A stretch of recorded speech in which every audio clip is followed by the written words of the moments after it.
Hola, soy Claire McManus y soy profesora de literatura y teatro en la Edad Moderna en la Universidad de Roehampton, que se encuentra en Londres, y he estado trabajando durante mucho tiempo en mujeres que han sido intérpretes en la época de Shakespeare y que tal vez han sido eludidas por la historia o por académicos. Y vamos a hablar sobre eso hoy. Intérpretes femeninas en la época de Shakespeare.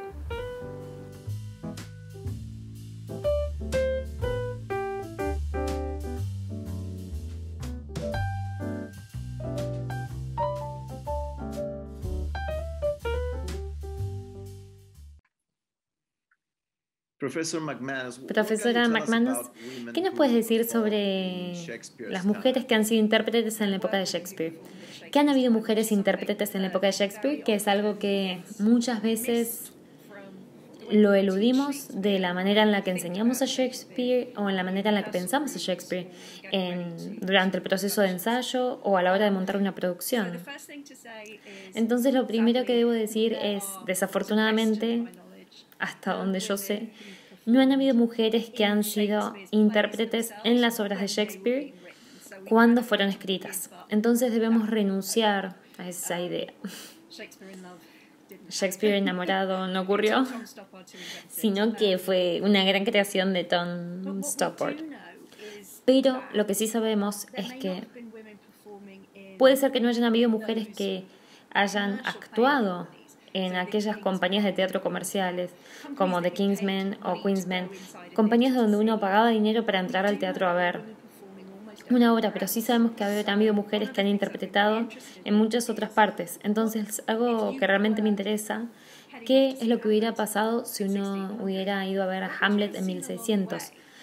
¿Qué hubiera visto en el camino? ¿A quién hubiera visto actuar en las calles, en jardines, en plazas? Ganándose dinero al vender baladas o haciendo acrobacias o una serie de hazañas o interpretando animales maravillosos y extraños, y cómo uno se hubiera sentido cuando entra a un teatro que estaba lleno de mujeres en el público y lleno de mujeres trabajando detrás de escena, pero donde no había mujeres en el escenario. Realmente creo que eso no hubiera pasado desapercibido y que realmente influye en la manera en la que uno piensa al ver a Ofelia o al ver a Ofelia con Hamlet, por ejemplo, o en particular al ver a Otelo y ver a Desdémona y Emilia, por ejemplo, buscar algún tipo de solidaridad en contra de sus compañeros y encontrar consuelo entre ellas por sus terribles maridos. Entonces las mujeres han sido intérpretes y han actuado de maneras muy físicas, como bailarinas en cuerdas, haciendo hazañas, y acróbatas, como muy buenas asistentes de magos. Aquellos increíbles tipos de diagramas en el libro de Reginald Scott en contra de la brujería, que explica cómo uno puede mostrar cómo podría cortarle la cabeza a alguien como por arte de magia, y explica cómo se vería si uno se tragara una espada. Esto está conectado con la brujería porque Scott se imagina que estos trucos teatrales son muy ilusorios, y tanto como la brujería, y los explica de una manera para que nadie se los crea. Las mujeres son cantantes, bailarinas, son vendedoras de baladas en las calles, y uno debe cantar una balada para venderla. Y las mujeres de más élite en el país son intérpretes de máscaras en la corte, tanto en la corte de Isabel y muy visiblemente en la corte de Jacobo VI I. Su consorte, su reina consorte Ana de Dinamarca, es una de las intérpretes más importantes del siglo XVII. Sé que esto puede parecer como que no parezca de alto nivel si uno es nuevo en el tema, pero ella revoluciona la manera en la que se involucra. Ella le sugiere tramas a Ben Jonson, que no es un hombre que generalmente tome consejos, pero debe hacerlo porque es un sirviente. Y ella es intérprete en varias máscaras muy importantes y notables en aquella primera década del siglo XVII, y realmente cambia las interpretaciones y las piezas teatrales en la corte. Entonces esto es muy interesante pensar y muy común que todo lo interesante que tiene que ver con las mujeres termina con Isabel I. Pero esto es porque ella está durante tanto tiempo y es muy importante. Pero de hecho Ana de Dinamarca es muy interesante en su propia forma. Bueno, has mencionado mujeres trabajando en teatros, pero ¿tenés algún registro de mujeres trabajando tal vez en la boletería o diseñando trajes? Absolutamente sí. Hay un gran trabajo de investigación en este ámbito y si alguien está interesado, le recomiendo el trabajo de Natasha Korda, que ha descubierto registros de mujeres trabajando en la industria textil, de lencería y de empeño, proveyéndoles a los actores de compañías teatrales con trajes y en ese momento no había accesorios. Los trajes son los protagonistas. Entonces sabemos que las mujeres hacían los peinados, están vistiendo a los actores y también hay mujeres que están comercializando los materiales que estos actores van a utilizar. Entonces el libro de Natasha Korda es realmente una pieza de investigación brillante y creo que representa lo que es que una mujer haya trabajado en el teatro.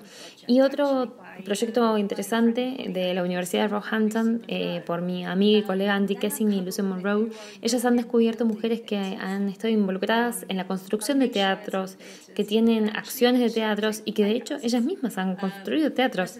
Hay una mujer increíble llamada Margaret Bryant que en un momento agarró su escoba y sacó a los acreedores echándolos de su teatro. Y cuando uno piensa en eso, esto realmente cambia la manera en la que uno siente el teatro shakespeariano.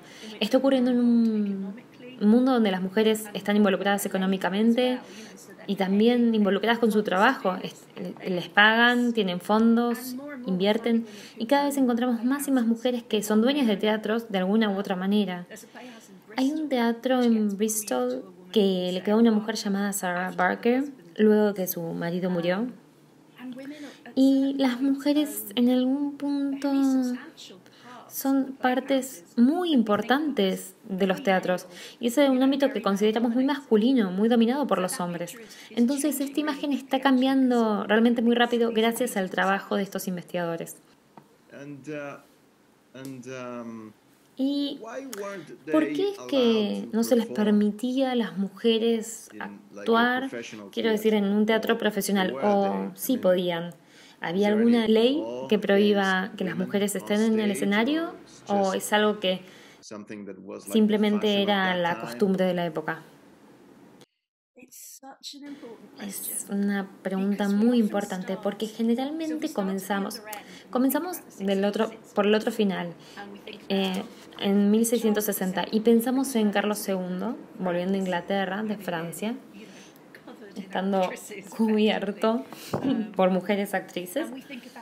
Y pensamos en aquella proclamación que hace en 1662, donde él prohíbe que los hombres interpreten personajes de mujeres, lo que nos lleva a lo que usualmente llamamos las primeras mujeres actrices. Pero si uno va atrás, a la época de Shakespeare, al reino isabelino y jacobino, no hay una legislación que se ajuste a eso.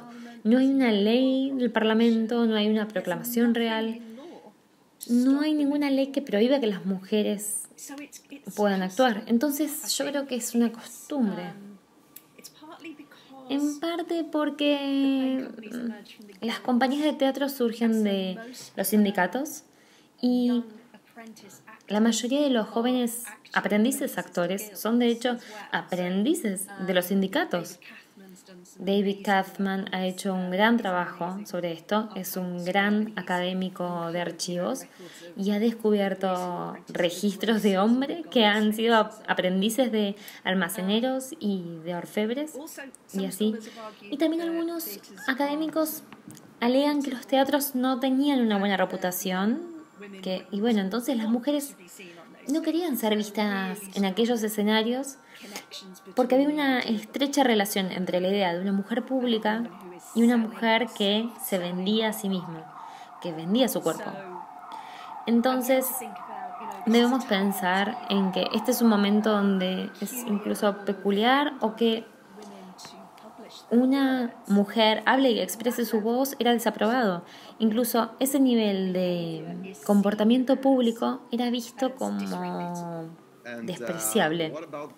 ¿Y qué hay sobre la reina Ana? Sus interpretaciones con máscaras. Ana es un personaje muy interesante porque ella viene a Inglaterra de Dinamarca a través de Escocia y ella tiene un gran sentido de su propia importancia.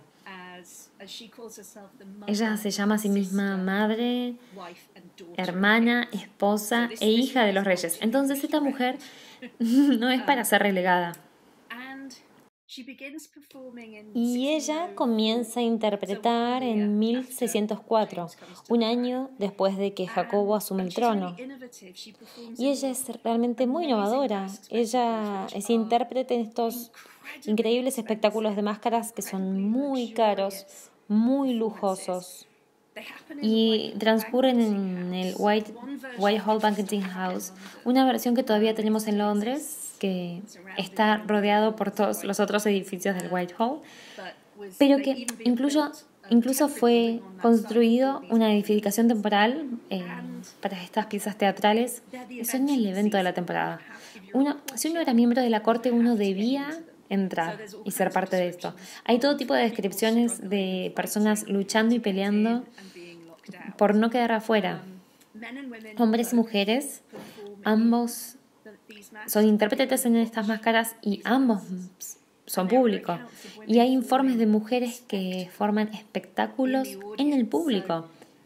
Entonces tenemos registros de embajadores italianos y venecianos que nos cuentan sobre estas escenificaciones y describen a las mujeres mirando esto y eran tan importantes como cualquiera que hubiera estado interpretando. Y las personas que estaban en el escenario, si uno era mujer de la nobleza, significaba que era cercana a la reina y que hubiera gastado el equivalente a cientos de miles de libras, al equivalente de dinero hoy en día, en el traje, que estaría lleno de joyas y que habría sido diseñado por Inigo Jones para poder encajar con la trama de la máscara. Y también había grandes posibilidades de que muestre el cuerpo de una manera que no esperamos. Porque cuando pensamos en las mujeres de la edad moderna, consideramos que eran muy contenidas y que estaban encubiertas, pero en estas piezas teatrales uno de hecho veía muchísimo del cuerpo de la mujer y el público sabía quiénes eran esas mujeres. No había ninguna intención en actuar, en esconder quiénes eran. En gran parte es porque políticamente todos saben quiénes eran esas personas, porque eran lo suficientemente importantes para estar en ese escenario. Y tenían estos trajes hermosos diseñados por Inigo Jones, que son muy reveladores. Y en gran parte puede ser que las máscaras eran interpretadas por dos grupos de personas. Uno son los miembros de la corte y otros son los actores profesionales de las compañías teatrales de Londres. Entonces, uno tenía a hombres y mujeres interpretando en el mismo escenario. Y muchas veces me pregunto si una de las razones por las cuales podemos ver tanto de los cuerpos de las mujeres puede ser que había una necesidad de probar que realmente eran mujeres y no actores, que no eran profesionales, que no se les pagaba por esto, sino que era mucho más importante que eso. Pero es muy interesante porque uno tiene a hombres interpretando personajes femeninos en el mismo escenario que una mujer interpretando un personaje femenino, lo cual es alucinante. Pero es muy importante saber que las mujeres nunca hablan. Entonces, de alguna manera no podemos considerar eso como actuación. Están en silencio, bailan, se mueven, desfilan. Ellas posan, hacen gestos, pero nunca hablan. Solo los profesionales hablan. Es la característica de alguien que es menos importante que un miembro de la corte. Entonces, esto realmente cambia el panorama y nuestras expectativas y presenta algo que no hubiéramos anticipado de otra manera. ¿Y hay algún tipo de registro de estas mujeres enseñándoles a los actores jóvenes cómo comportarse, cómo ser mujeres, cómo estar en un escenario, cómo interpretar a una mujer? Es una gran pregunta. No hay registros de eso, pero es muy tentador pensar que las compañías de teatro iban al Whitehall y que los actores hombres, los actores que hacían de mujeres, miraban a estas mujeres y pensaban, ¿es así como debo hacerlo? Porque obviamente el teatro comercial, el teatro de Shakespeare, utiliza prostéticos para denotar, para construir la feminidad, mientras que, bueno, estos cuerpos de mujeres están expuestos. Las mujeres ensayan con profesionales, ensayan con maestros profesionales de la danza y muy posiblemente con actores profesionales. Entonces hay conexiones raras ahí. Pero no tenemos un registro de, por ejemplo, Richard Robinson o Richard Sharp diciendo, ahora ya sé. He visto a Lucy Harmington, Condesa de Ross, Lucy Russell, he visto a la reina Ana y ahora ya sé qué hacer. Y yo realmente me pregunto, si las compañías de teatro en la compañía de Shakespeare no querían ofrecer algo que sea más de nicho y algo que sea como para decir cualquier cosa que ven afuera, dentro de este teatro, dentro del el Globo, dentro del teatro Blackfriars, van a ver algo diferente, porque quiero decir que comercialmente tiene sentido. Querían hacer algo que no fuera lo mismo que se veía en otros lugares. Y hay otra gran académica llamada Roberta Barker que ha estado trabajando sobre lo que los hombres podrán haber aprendido de las interpretaciones con máscaras. Ella se pregunta qué es lo que la persona que interpretó a la duquesa de Malfi, qué aprendió, si aprendió cómo ser noble, cortés y cómo ser trágico. Su trabajo realmente vale la pena. ¿Y crees que las compañías comerciales que estaban viajando en Londres, como de Italia, la Comedia del Arte o España, que tenían mujeres en el teatro, crees que esas compañías han alentado a las mujeres en Inglaterra para también estar en el escenario? Sí, esa es otra gran pregunta. Definitivamente crea oportunidades económicas, porque cuando la Comedia del Arte fue a la corte isabelina, por ejemplo, sabemos que había todo tipo de mujeres trabajando y haciendo peinados. Entonces, esto genera un tipo de efecto dominó de dinero y de negocio, generando más dinero. Pero es muy difícil de decir, porque creo que lo que hace el teatro inglés es decir, es tan típico, es decir, no somos europeos, y esto es algo muy vergonzoso de decir en este momento de la historia, pero yo creo que ha sido una característica muy vergonzosa e inglesa durante mucho tiempo, porque si actuar es como emular y querer ser incomparable y ser mejor que otra persona que interpretó tu papel. Entonces, en algo como Otelo, por ejemplo, cuando pienso en la canción El Sauce, y creo que incorporar esa canción inglesa en una obra que transcurre en Italia y en Chipre es una jugada muy rara, y me imagino a Shakespeare que podría haber dicho, bueno, nuestros hombres que hacen de mujeres pueden cantar tan bien como sus mujeres italianas.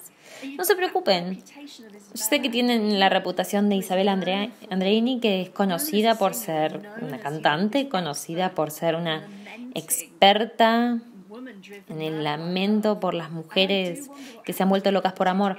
Y me pregunto qué hubiera pasado si uno hubiera puesto estas dos cosas juntas. Yo creo que, por ejemplo, en Otelo, tal vez Shakespeare quiere hacer la diferencia y decir, no, nuestros actores ingleses son tan buenos como sus mujeres italianas. Entonces, no sé si esto ofrece una oportunidad, pero definitivamente establece una especie de competencia. Bueno, pero nuevamente, perdón por esa actitud inglesa, pero bueno. ¿Hay algún registro de la primera vez que una mujer interpretó en una compañía profesional? ¿Y qué hay sobre la niña rugiente?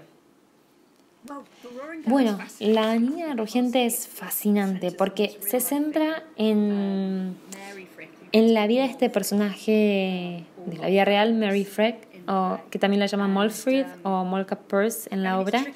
Y es un poco difícil escribir sobre un personaje de la vida real y la obra es una versión expurgada de la vida de esta persona y no estamos muy seguros cómo Frith hubiera escrito sobre su propio género.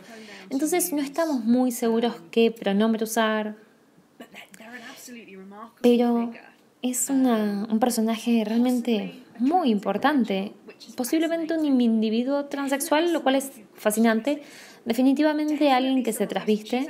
Ella, de hecho, está involucrada en la industria de lencería y de empeño, y que son las que mantienen a los teatros, pero en 1611, cuando la obra se hace en el Fortune Theatre, Frith aparece y se sienta en un costado del escenario y toca el laúd y da un discurso a todas las personas en la audiencia pidiéndoles que vuelvan a ella, donde ella les va a demostrar que es una mujer.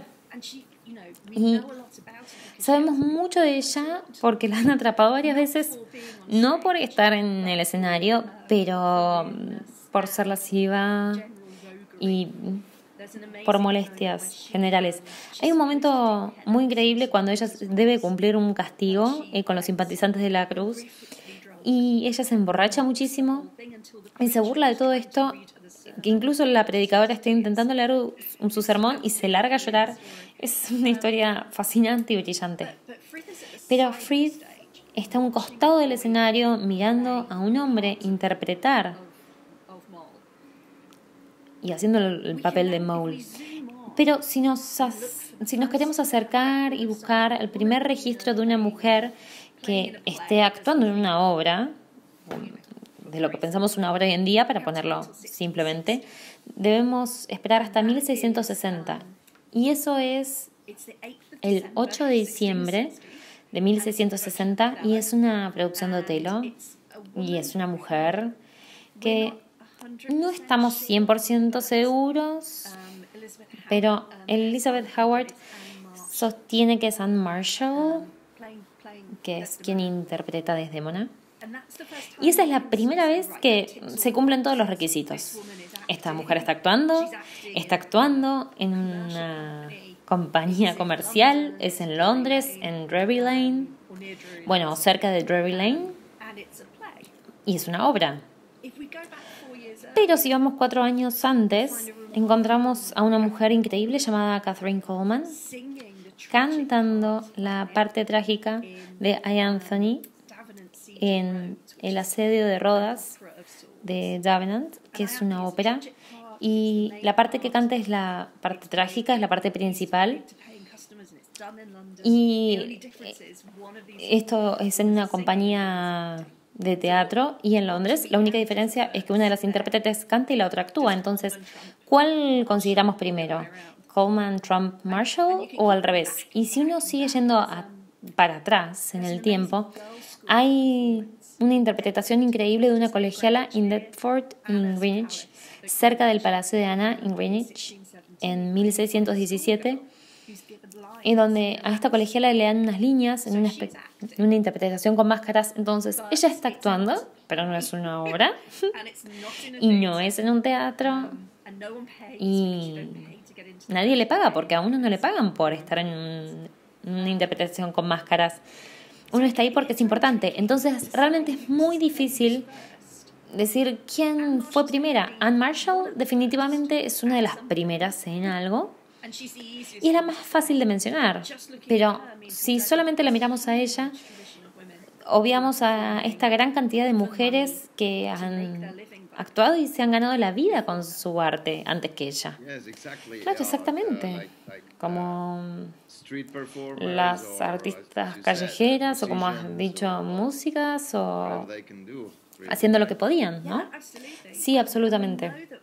Y sabemos que las mujeres eran bailarinas en cuerdas, lo cual es algo bastante acrobático, caminar sobre la cuerda. Y hay un documento de Bristol en 1630 que es uno de los pocos programas de teatro que han sobrevivido, hay solo 7 y este es uno de ellos, y promociona una interpretación llamada de los sirvientes de su majestad, que es una idea bastante interesante porque no sabemos cómo este grupo está conectado con el rey, con la corona de todas formas. Y tiene una sirviente de 15 años y una niña de 4.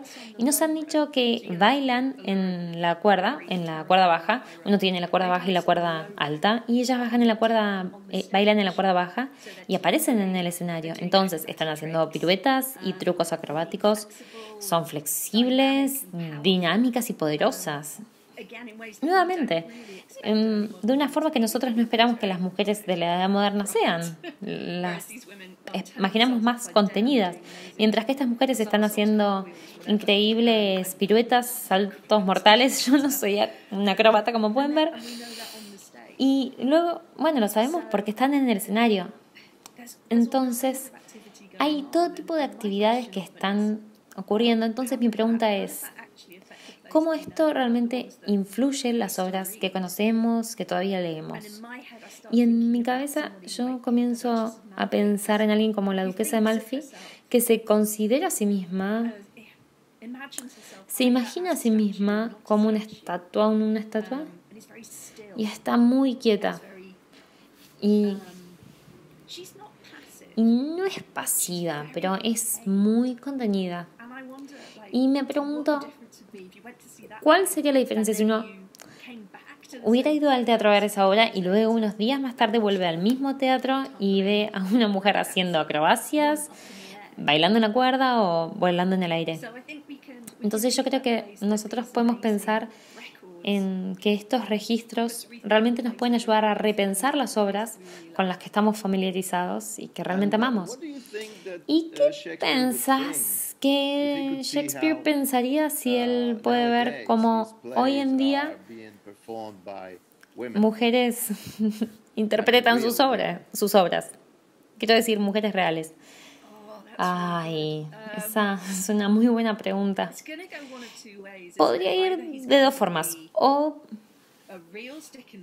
puede ser una persona muy chapada de la antigua del siglo XVII que simplemente rechazaría esta idea y diría que estas mujeres son ordinarias y que no es el lugar que les corresponde, o que puede estar sobreexcitado por la posibilidad de trabajar con estas intérpretes increíbles. Algunas de estas mujeres que son actrices hoy en día, quiero decir, uno espera que él esté emocionado, pero una parte de mí tiene miedo que él esté mirando y buscando al próximo Richard Robinson o Richard Sharp o al próximo Nathan Fields. Y bueno, y si lo hubiera encontrado sería maravilloso. Sí, es muy interesante porque has mencionado como la primera mujer que interpretó a Desdemona, y hay un personaje ahí en Otelo que es Emilia, y ella es bastante feminista, y ella da este gran discurso al final del 4.º acto, creo, que es como, bueno, nosotros somos iguales, si ellos lo pueden hacer, nosotros podemos hacerlo. Sí. Realmente me encanta esa escena porque por primera vez en la obra, y la única vez en la obra, pone a todas las mujeres, a las 2 mujeres en la obra solas en el escenario, y luego les pide hacer algo que es bastante difícil. Le pide a una de ellas que cante una canción y que la otra le desabroche este traje súper elaborado en el tiempo que le lleva a la primera a cantar la canción. Y uno si piensa, ¿por qué está haciendo esto? Es algo totalmente innecesario, pero realmente sube la vara, porque estamos siendo tentados con la idea de casi poder ver el cuerpo del hombre, pero que está actuando, pero claro, no será posible. Y es una escena muy íntima, de mucha cercanía y también es muy arriesgada. Entonces uno debe ser lo suficientemente bueno para cantar y también lo suficientemente habilidoso y rápido con estos trajes para poder hacer ese trabajo y permitirle al compañero de escenas que cante. Y es la única vez que están las dos solas en la escena. Cuando estaba editando Otelo hace 5 años, y he encontrado momentos donde pensé que encontré momentos donde las mujeres eran mucho más cercanas de lo que uno podría pensar. En un momento en el muelle, creo que es el acto, voy a decir el acto y lo voy a decir mal, pero creo que es el acto 2, escena 1, donde Desdémona acaba de llegar de Chipre y Yago aparece y no tiene nada bueno para decir de su mujer. Y hace el ridículo. Pero creo que hay algún tipo de reordenación o reasignación de las líneas entre Desdémona y Emilia que le permiten a Desdémona realmente ponerse entre Emilia y Yago y de alguna manera lo desafía a Yago al decirle: ¿qué tenés para decir de mí? Vamos, si la vas a atacar a ella, me vas a atacar a mí. Entonces, si miramos el texto en distintas maneras, vamos a encontrar pequeñas semillas de solidaridad. Pero antes, en la obra, creo, en la escena 4, escena 3, es algo realmente muy notorio. Y está muy preocupada por la vuelta de Otelo y él no lo hace hasta que vuelve y la mata. Es realmente desgarrador, sí, muy real. Yo creo que Shakespeare hubiera estado bastante emocionado con la idea de tener mujeres en el escenario, mujeres actuando en el escenario. Bueno, él está muy interesado en trabajar con lo que tiene, pero él nunca rechaza con trabajar con el teatro en el que está. Entonces, él sabe lo que los trajes pueden hacer, sabe lo que significa que un hombre actor y remover todas las cosas que hacen a este actor parecer femenino y desafiar el personaje de femenino en este hombre. Entonces yo creo que sí es que él llegara a aparecer, le gustaría trabajar con todo lo que tiene a su alcance. Y él estaría muy emocionado. Y él todo el tiempo prueba los límites. ¿No es cierto? Sí. Sí. Yo no me puedo imaginar cómo sería, pero no soy Shakespeare, entonces... Bueno, muchas gracias, Claire. Ha sido un placer. ¿Y qué puedo decir? Espero verte pronto en Sudamérica. Eso sería increíble. Sí, por favor.